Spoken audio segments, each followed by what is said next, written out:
বিশ্বজয়ের স্বপ্ন নিজেদের হারানো গৌরব ফিরে পাওয়ার এই লড়াইয়ে ব্রাজিলের পরবর্তী প্রতিপক্ষ রাউন্ড অফ 16 নরওয়ে। কিন্তু এই ম্যাচের আগে কার্লো আনচেলত্তি কিছু পরিবর্তন করতে চলেছেন একাদশে। শুধুমাত্র ইনজুরির কারণে কি এই পরিবর্তনগুলো, নাকি হল্যান্ডকে বোতলবন্দি করার জন্য খুব সুন্দর একটা মাস্টার প্ল্যান তিনি সাজাতে চলেছেন? চলুন জানা যাক। প্রথমত, এই ম্যাচে আমরা ব্রাজিলের কি প্লেয়ারদের মধ্যে লুকাস পাকেতাকে পাচ্ছি না, আবার রাফিনা সম্পূর্ণ ফিট হয়ে ফেরার পরেও তাকে হয়তো এই ম্যাচে আমরা দেখতে পাবো না। নেইমারকে সম্পূর্ণ 90 মিনিট খেলানোর উপযোগী প্লেয়ার হিসেবে এখন বিবেচনা করছেন কার্লো আনচেলত্তি। তার উপর এই ম্যাচে ব্রাজিল এমন একটা প্রতিপক্ষের বিপক্ষে মুখোমুখি হতে চলেছে যাদের বিপক্ষে তারা কখনো জিততে পারেনি। তারা 4টি ম্যাচ খেলেছে, 2টি ড্র করেছে, 2টি ম্যাচ হেরেছে।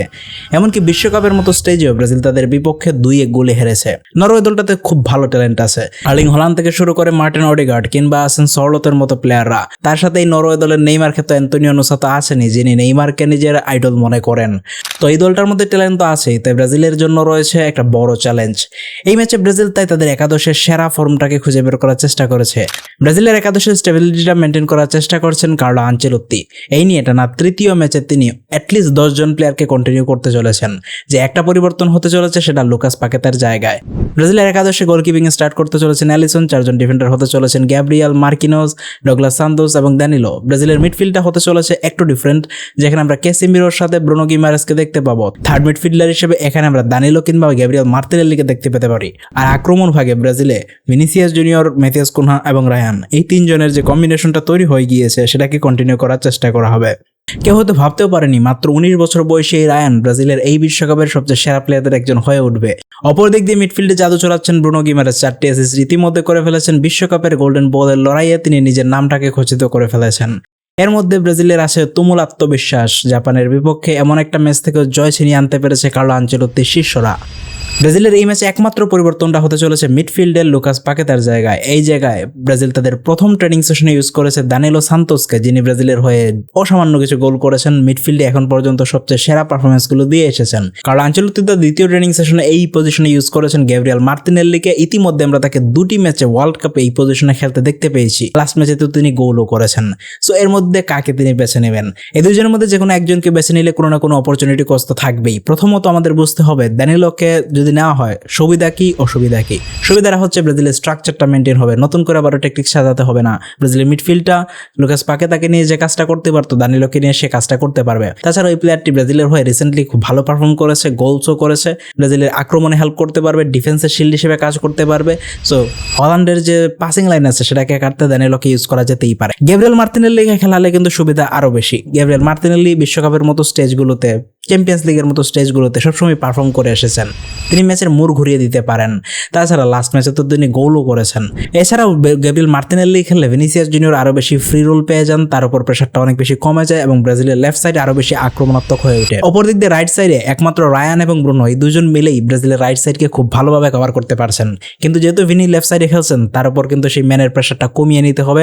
তার সাথে অ্যাটলিস্ট যাতে 1 ভার্সেস 1 বা 1 ভার্সেস 2 সিচুয়েশনের বেশি কিছু না হয় সেটাকে কিন্তু কার্লো আনচেলত্তি নিশ্চিত করতে চাইছেন। তাছাড়াও ভিনিসিয়াস কিন্তু মাঝে মাঝে কিন্তু বক্সের ভিতরে চলে আসে, অনেক সময় সে হোয়াইট স্পেসেও চলে যায়। সো এখানে কারোর না কারোর সাথে অবশ্যই এক্সচেঞ্জ প্রয়োজন, সেটা কিন্তু গ্যাব্রিয়াল মার্তিনেল্লির মাধ্যমে সম্ভব হবে। মার্তিনেল্লিকে খেলালে একমাত্র অসুবিধা হচ্ছে ডিফেন্সিভলি ব্রাজিল সেই পরিমাণ হেল্প পাবে না। আর কোনো ধরনের অসুবিধা মার্তিনেল্লির কাছ থেকে ব্রাজিল পাবে না। ব্রাজিল এই ম্যাচে সবচেয়ে বড় যে চ্যালেঞ্জ দিয়ে মাঠে নামছে সেটা হচ্ছে আর্লিং হল্যান্ডের পাসিং লাইনটাকে অবশ্যই ব্লক করতে হবে। আর সেটাকে ব্লক করার জন্য এই নরওয়ে দলের ক্রিয়েটিভ মাইন্ডকে আমাদের জানতে হবে। তিনি হচ্ছেন মার্টিন ওডেগার্ড।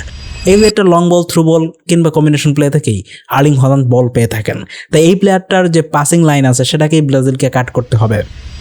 আর্লিং হল্যান্ড যদি শেষ পর্যন্ত বলের জোগান না পায় তাহলে সে কিন্তু খুব বেশি কিছু করতে পারবে না। নরওয়ে দলের প্লেয়াররা হাইটের দিক দিয়ে অনেক ভালো, তাই তারা এরিয়াল ফুটবল খেলার চেষ্টা করবে, তারা ক্রস করার চেষ্টা করবে, সরলত কিংবা হালান্ডের মাধ্যমে গোল করার চেষ্টা করবে। এই জন্য ব্রাজিলের যে 2টি উইং আছে সেই 2টি উইং দিয়ে অনেক বেশি ক্রস আসতে চলেছে। তাই ডগলাস সান্তোস এবং দানিলো এই দুজনের উপর অনেক বেশি প্রেশার আসতে চলেছে। প্রথমত আমরা এই বিশ্বকাপে দেখতে পেয়েছি ডগলাস সান্তোস ডিফেন্সিভলি খুব ভালো একটা বিশ্বকাপ কাটাচ্ছে। এমনকি ডিফেন্সিভ পারফরমেন্সের বিচারে সে কিন্তু মার্সেলোর ডিফেন্সিভ পারফরমেন্সকে ছাড়িয়ে গিয়েছে। আক্রমণে তার কাছ থেকে খুব বেশি হেল্প না পাওয়া গেলেও তার ডিফেন্সিভ যে সলিডিটি সেটা কিন্তু দেখার বিষয়। দানিলোও কিন্তু ডিফেন্সিভলি সলিডিটি দেখাচ্ছে। তার পেস একমাত্র ইস্যু, বয়স একমাত্র ইস্যু, আর কোনো ইস্যু এই মুহূর্তে তার নেই। সো ব্রাজিলের যে 2টি উইং আছে সেই 2টি উইংকে খুব ভালোভাবে জ্বালাতন করতে চলেছে রায়ারসন এবং অ্যান্তোনিও নুসা।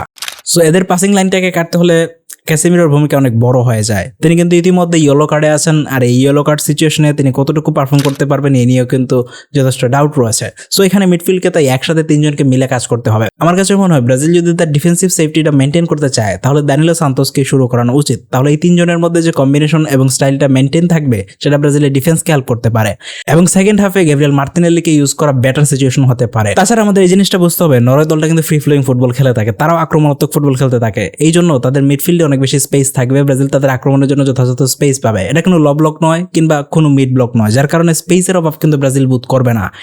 সো সেই ক্ষেত্রে আবার মার্তিনেল্লি কিন্তু এফেক্টিভ হয়ে উঠতে পারে। সো এখানে কিন্তু খুব ভালো একটা চয়েস কার্লো আনচেলত্তির রয়ে গিয়েছে। লাস্ট রানিং সেশনে আমরা জানতে পারবো কে শেষ পর্যন্ত এখানে জায়গা করতে পারেন, কিংবা ম্যাচের আগেই সেটা জানা যেতে পারে।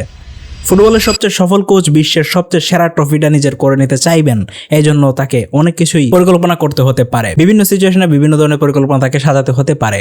ম্যাচটা এক্সট্রা টাইমে যাবে কিনা সেটাও চিন্তার বিষয়। এক্সট্রা টাইমে গেলে নেইমারকে ইউজ করা হবে, লম্বা সময় তিনি খেলার সুযোগ পাবেন। এক্সট্রা টাইমে গেলে মেথেস কোনার বদলে এনরিককে আমরা দেখতে পাবো। ব্রাজিল তাদের সাবস্টিটিউটকে সম্পূর্ণরূপে ইউজ করার চেষ্টা করবে। আর পেনাল্টিতে গেলে ব্রাজিলের পেনাল্টি টেকারদের জন্য কিছু সাবস্টিটিউশন হয়তো রিজার্ভ রাখা হতে পারে। গোলকিপার হিসেবে এলিসন কি আসলেই টাই ব্রেকারে থাকবেন? এটা আসলে বড় একটা কোয়েশ্চন।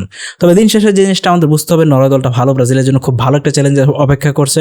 ম্যাচটা কিন্তু ব্রাজিল অবশ্যই 90 মিনিটের মধ্যে শেষ করতে চাইবে। তুলনামূলক নরওয়ে দলটা আসবে বিপক্ষে, ব্রাজিলের ইতিহাস ভালো না হলেও তারা এই ম্যাচে একটা ভালো পারফরমেন্স করবে, এটা আশা করা উচিত। এই বিশ্বকাপে ব্রাজিল যদি তাদের উন্নতির গ্রাফটাকে আপওয়ার্ড নিয়ে যেতে চায় তাহলে এই ম্যাচেও সেই ধরনের একটা পারফরমেন্স করতে হবে। ম্যাচটা টাফ হতে চলেছে, কিন্তু আমার কাছে মনে হয় শেষ পর্যন্ত ম্যাচটা ব্রাজিল জিততে পারে। এখানে আমি দুটো প্রেডিকশন করতে পারি। নাম্বার 1 প্রেডিকশন হচ্ছে ম্যাচটা যদি অনেক বেশি হাই গোল স্কোরিং হয়, ডিফেন্স যদি দুই দলেরই অনেক বেশি মিস্টেক করে, তাহলে ম্যাচটা কিন্তু 3-2 একটা প্রেডিকশনে যেতে পারে। কিন্তু ম্যাচটা যদি টাইট ম্যাচ হয়, দুই দলের ডিফেন্স মোটামুটি স্টেবিলিটি দেখাতে পারে, তাহলে ম্যাচটা 2-1 ব্রাজিলের ফেভারে যেতে পারে। দেখা যাক, আপনার মতামত কমেন্টে জানিয়ে দিন।